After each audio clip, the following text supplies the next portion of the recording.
Good morning, everyone. Welcome to this edition of Monday Morning Musings.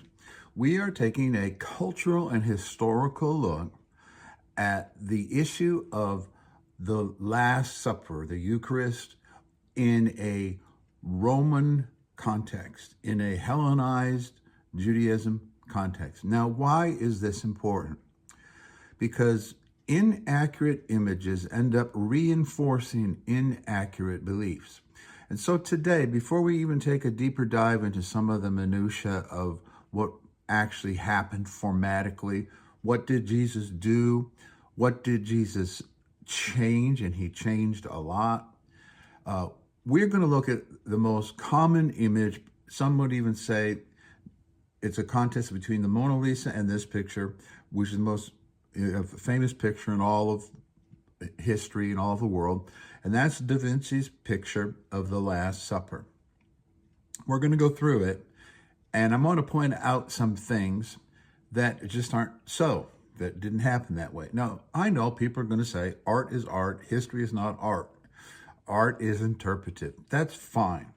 But when it reinforces stereotypes or when it reinforces inaccuracies, when those inaccuracies get into our system, it's almost like our guard is lowered, and inaccuracies that are within the bandwidth of historical interpretation are no big deal. But the next thing you know, those things creep into our understanding and our reading of Scripture, and we end up believing things that never happened.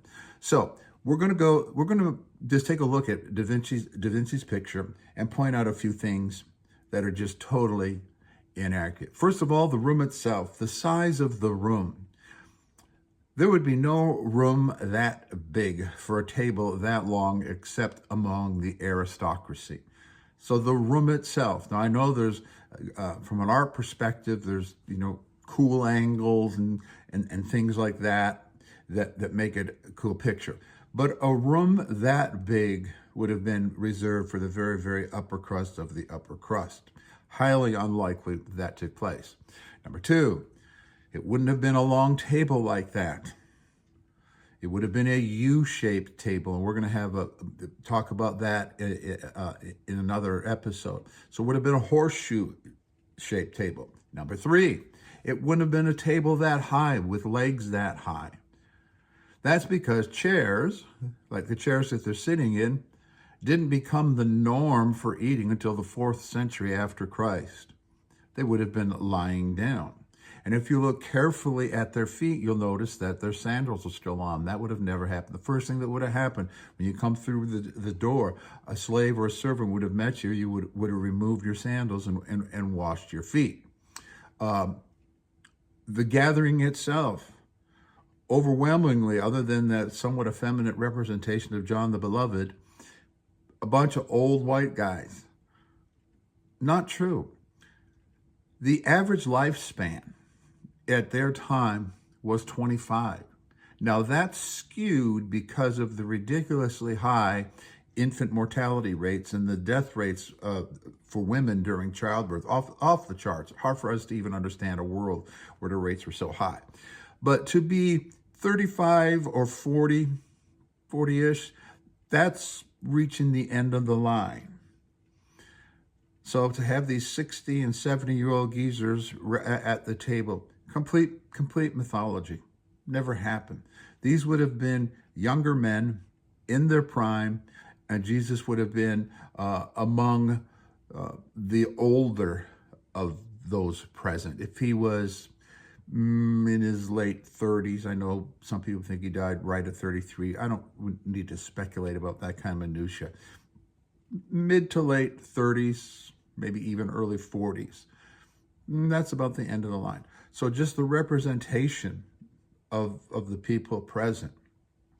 They weren't white guys from the US or Norway or Europe.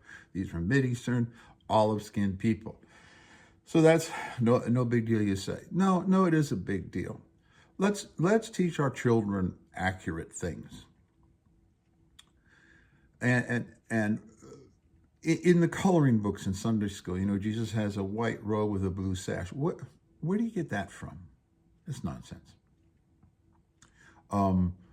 the story, but we're going to teach our children, color the sage blue. Or we're going to, have a coloring book with this picture and have them color it in, reinforce. These are just some of the examples that are not accurate. And because they're not accurate, we will approach the Eucharist or the Lord's Supper with certain unconscious filters working. I'll give you an example of another belief that we sing about, that it just didn't happen.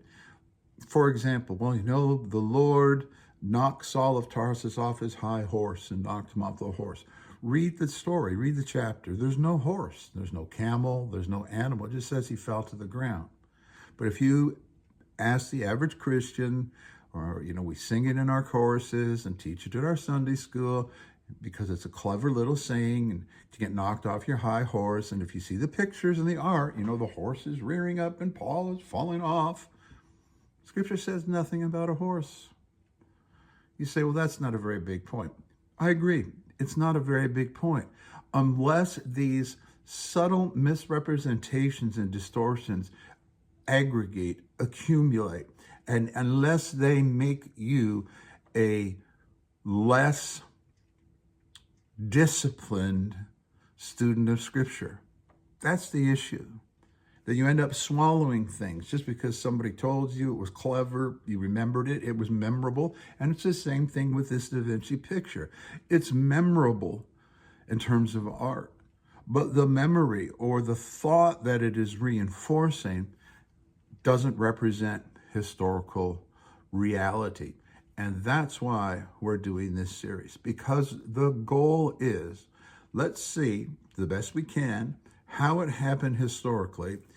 We are going to dive into the structure, the methods, the food, the values that happened at a banquet, a meal, at the time of Christ in a Romanized culture, because we want to see how it is similar and dissimilar to a Jewish Passover, and we want to see how it is similar and dissimilar to what Jesus did at the Last Supper.